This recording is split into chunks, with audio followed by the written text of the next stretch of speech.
Final Fantasy VII Rebirth has a wild and controversial ending to say the least. Exploring the concept of multiple universes, the story of Rebirth significantly deviates from the original plot, while also timeline switching frequently in some pretty jarring ways. It's a lot to digest and keep track of, so if you're looking for some clarity, don't worry, I got you covered. Because in this video, we're going to break down the ending of Final Fantasy VII Rebirth and what it means for the story going forward. I'll also tie in some lore from the original game to help make sense of everything. So without further ado, let's buckle up, grab some iced coffee, and explore the ending of Final Fantasy VII Rebirth. Let's start off by quickly recapping the end of Chapter 13, where Cloud and crew descend into the Temple of the Ancients in search of the Black Materia. There are some significant revelations in the final sequence that are important for gaining a full understanding of the ending. After escaping the temple, Barret snatches the Black Materia out of Cloud's hands. This orb is not the true Black Materia, but a fake or a key, as Aerith and Sephiroth mentioned. Besides, there's no point fighting over a fake.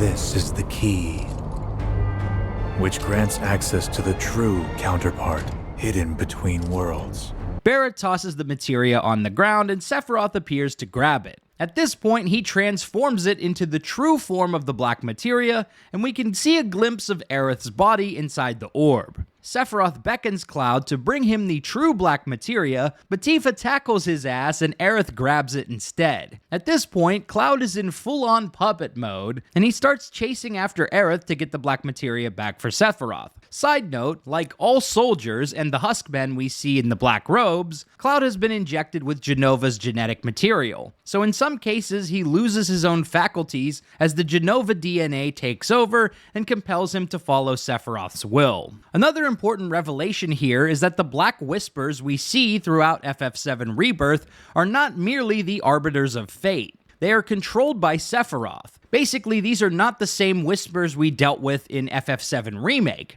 Personally, I think all the Whispers nonsense is pretty dumb, but hey, I'm just doing my job here and trying to make sense of the ending. In any case, Cloud corners Aerith at the end of a Whisper tendril, and so she relinquishes the Black Materia to avoid a fight. Cloud hands the materia to Sephiroth, but then a Whisper knocks Aerith off the ledge. Cloud grabs her hand and saves her from falling at the last moment, perhaps a reference to a similar scene we see in the original game where Cloud saves Tifa. But it's too soon to celebrate because now that Cloud has handed over the Black Materia, he's outlived his usefulness. And Aerith is still the greatest threat to Sephiroth's plans, so he cuts the tendril, causing Cloud and Aerith to plummet into the pit below. And this is where things start to get a little wild.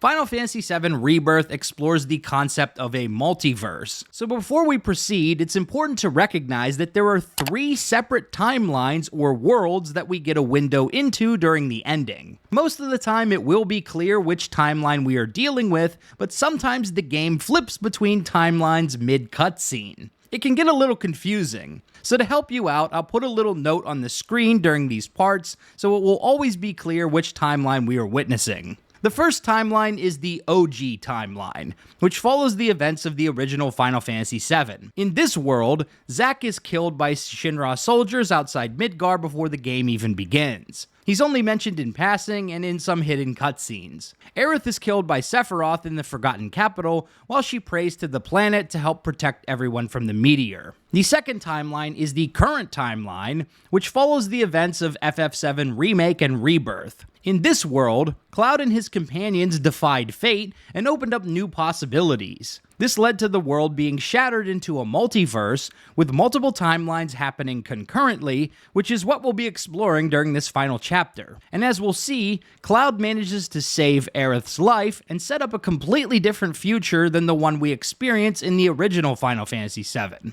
The third and final timeline is the Doomed timeline, which follows an alternate reality where Zack survived the attack outside Midgar. We've been exploring this timeline through small gameplay segments and cutscenes throughout the course of Final Fantasy VII Rebirth. In this world, Sephiroth successfully summoned the meteor, which is set to destroy the planet any day now. People have accepted that the world is going to end and are just trying to enjoy their final days before the world is destroyed. Tifa, Barret, Jessie, and Wedge are all dead, but Biggs is still alive. Cloud and Aerith are still alive too, though Cloud is sick with Mako poisoning. After Sephiroth cuts down Cloud and Aerith, the game cuts to the doomed timeline where Zack is still alive. Zack is faced with a choice: go to Shinra HQ and obtain a cure for Cloud's Mako poisoning, or rush to Sector 6 and save Biggs, who is about to bomb the reactor. Zack decides to go to Shinra to save Cloud. The game then cuts to Aerith waking Cloud up in her room at Elmira's house in Midgar.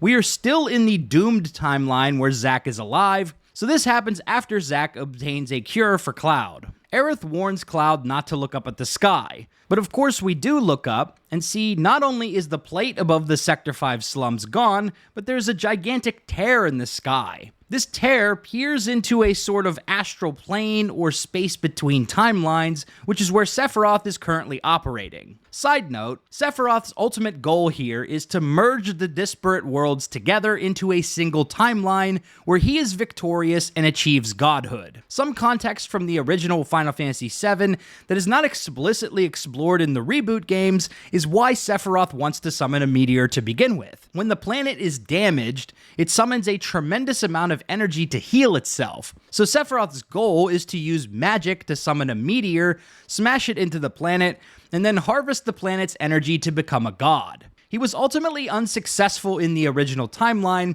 because Cloud and his companions killed Sephiroth before the meteor hit the planet. So his new play is to go for this timeline merger and create a new timeline where he achieves his ultimate goal: godhood.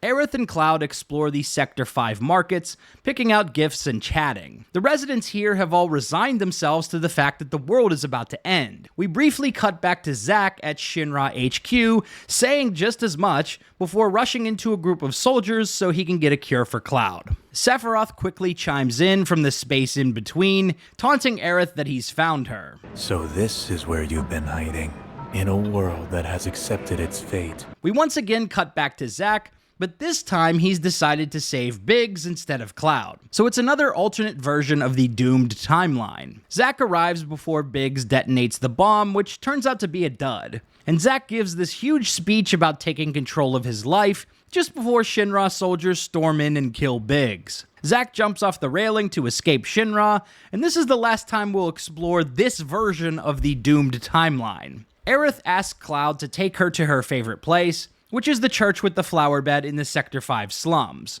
We quickly fade to a scene of Zack sitting outside the church, contemplating whether to save Biggs, Cloud, or Aerith. Sephiroth appears in search of Aerith and hits Zack with the Black Whispers, pulling him into the space between worlds. We'll come back to Zack later. The next scene is Cloud and Aerith in the church. We are still in the doomed timeline, by the way. Aerith explores her feelings for Cloud before handing him the white materia and pushing him into the space between worlds, just as Sephiroth is entering the church to kill her. And now we've got to talk about the White Whispers. We've been seeing them battling with the Black Whispers at various points in the game, so what are they? We already know that Sephiroth controls the Black Whispers, but the White ones are controlled by the planet. And since Aerith can commune with the planet as a Cetra or Ancient, the White Whispers are partly in her control. We will fight a handful of White Whispers in the Forgotten Capital later on, and if you use the Assess materia on them, this is the description: a unique arbiter of fate that opposes all who attempt to defy the inevitable, intrinsically connected to the planet's destiny across time and space.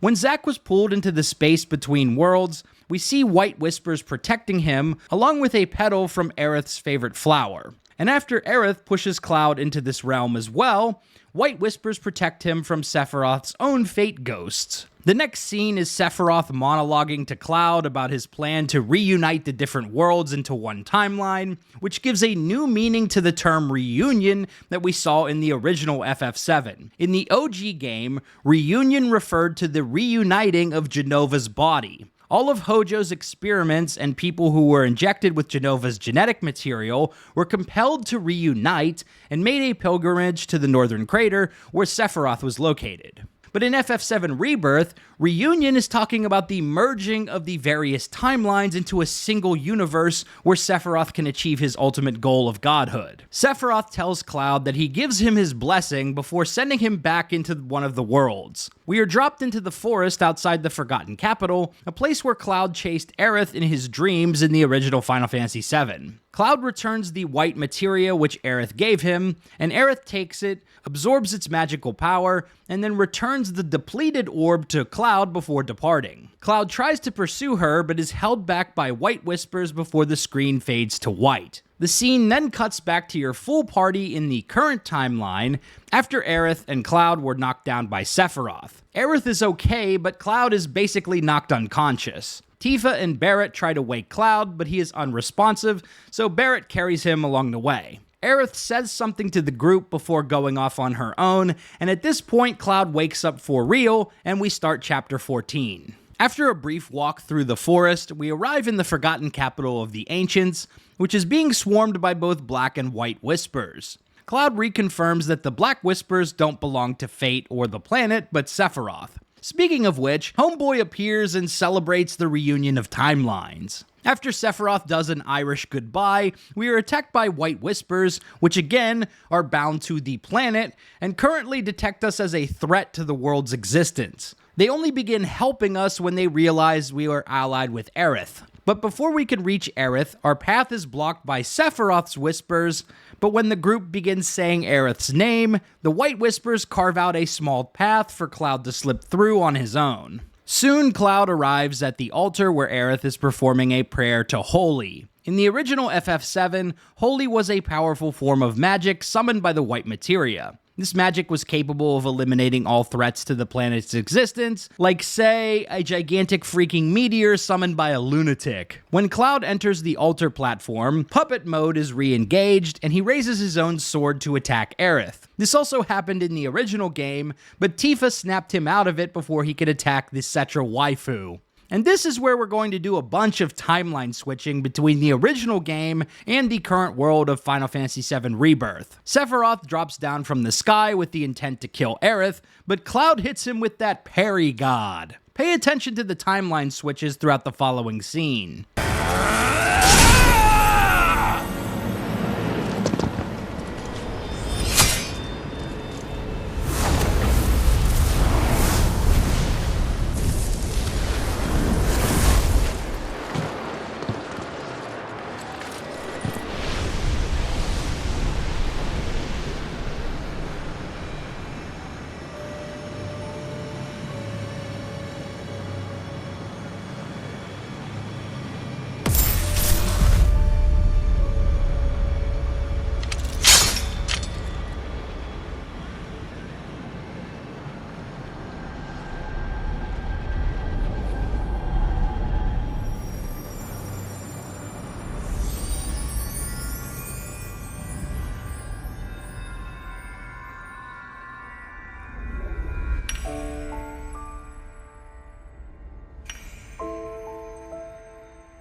Aerith!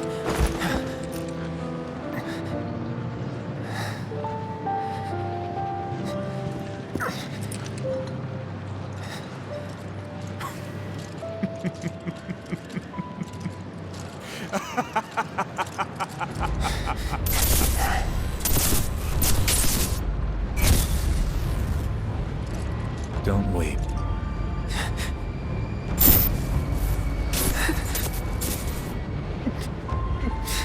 Your tears are empty.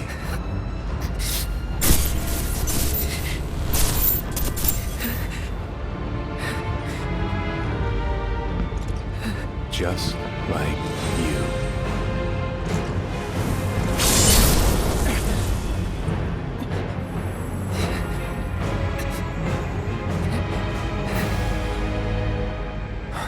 Cloud, it's okay.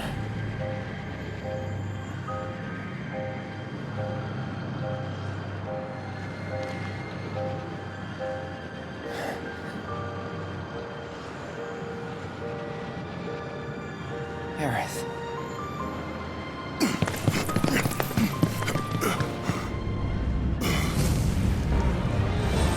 I'll kill you! Aerith!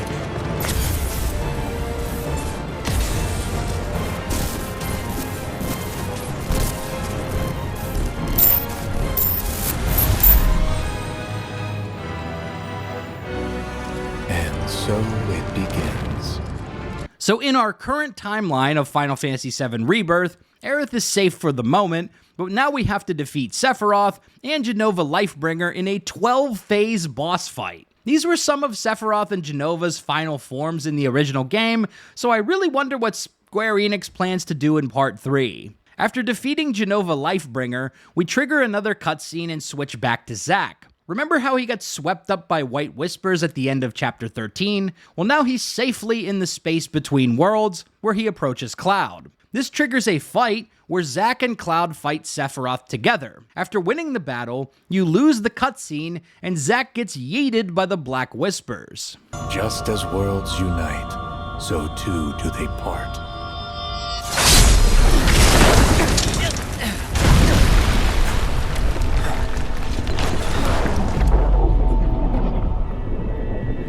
Cloud, save her! Cloud now has to solo Sephiroth's ascended form. If you use the Assess materia, you can glean some lore about his motives. Sephiroth Reborn is a resurrected being who now wields unimaginable might and commands the Arbiters of Fate. He seeks to pierce through the layers of existence and reunite fragmented space-time. He shall rule over the planet and create eternity. In this phase of the boss fight, you will cripple Sephiroth's body and cause him to plummet out of the astral plane into the current timeline, where the rest of your party is still with Aerith, who is now unconscious. She is still alive though. I guess she just had to take a nap after doing all that praying. After this phase of the boss fight, we return to Zack, who is being carried through space-time by Black Whispers. He lands in the flower bed of this Sector 5 church and gets healed, presumably by Aerith or the White Whispers. Unfortunately for Zack, he's back in the doomed timeline where the meteor is about to destroy the planet. But Sephiroth Reborn gets phase pushed into this timeline by Tifa and crew, so now Zack has to fight him. Aerith opens up a portal to the astral plane, which allows Cloud to come through and perform synergy attacks alongside Zack in this phase. After Zack cripples another Sephiroth Reborn body part, SR gets tossed back to more phases with the rest of your crew. But after Sephiroth Reborn is defeated, Sephiroth lands back in the space between worlds with Cloud, which triggers the 12th and final phase of this fight. Aerith joins your party as you fight the one-winged angel version of Sephiroth in a 2v1 battle. After you kick his ass, Sephiroth chuckles to himself and flies away. White Whispers swarm into the space, while Cloud and Aerith hold hands and return to the current timeline. The next scene shows Zack facing the end of the world in the doomed timeline, but just before the meteor hits, he gets swept away by White Whispers. And I'm gonna skip ahead a little bit because in about 10 minutes of game time, Zack awakes in the Sector 5 church in the current timeline. Did I?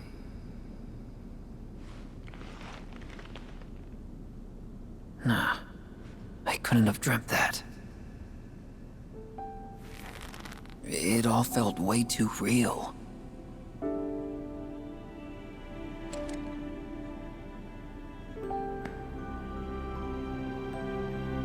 Just as worlds unite, so too do they part.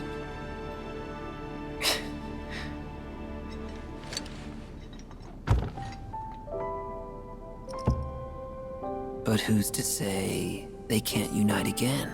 So hey, maybe Zack will become a full playable character in Part 3. I think just about anything is possible at this point. But rolling back the clock just a bit, right after Zack gets swept away by Whispers, we cut back to the group rushing to Aerith's side in the planet Sanctuary, and we have more timeline switching between the original game and Rebirth's current timeline.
Aerith, wake up.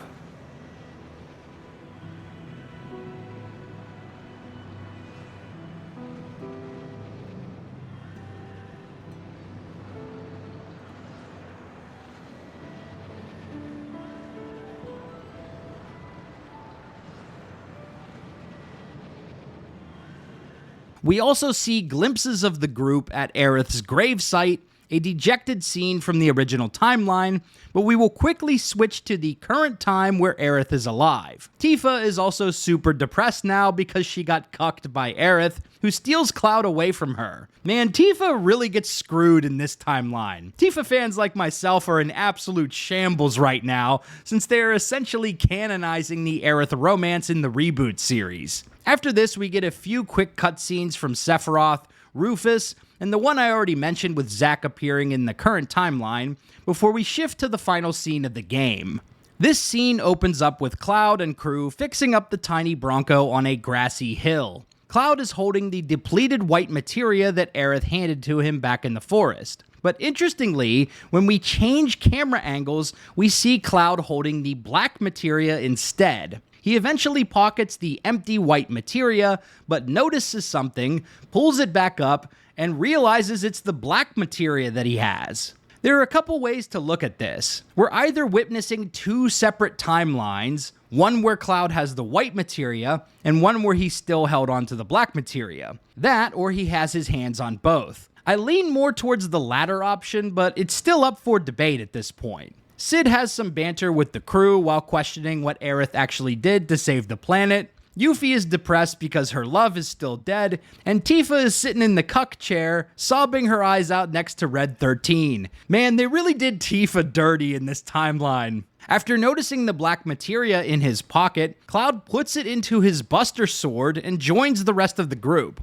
Everyone starts boarding the tiny Bronco, ready for the next adventure to pursue Sephiroth onto the northern continent. Aerith announces her plans to return to the Forgotten Capital to pray to the planet and stop the meteor. Cloud promises Aerith that he will stop Sephiroth, which is a nod to the promise to Tifa in the original game. Then the tiny Bronco flies off, and the writers hit us with the text, "No promises await at journey's end." What the fuck, dude? I'm wondering if Cloud is actually going to enter his villain era in Part 3. They definitely seem to be setting him up that way a little bit with the way he took the black materia. But who knows, the plot is kind of off the rails at this point, so anything is fair game. I'll be real, I have very mixed feelings about the ending of Final Fantasy VII Rebirth. I've already come to terms with the fact that the story was going to be very different than the original, and I suspected that they would keep Aerith alive this time around. I mean, why go to all that effort defeating the Whisper King in Part 1 and unshackling the timeline if you're just going to kill her off again? So I pretty much knew that Aerith would survive.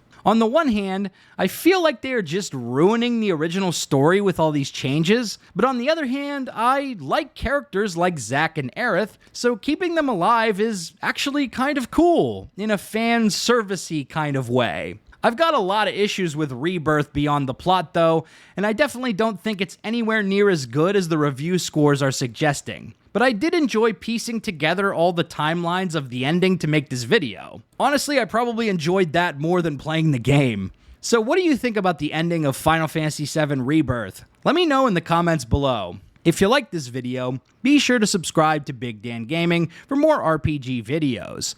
Big shout out to all the channel members for supporting my content. Until next time, this has been Big Dan. I should go.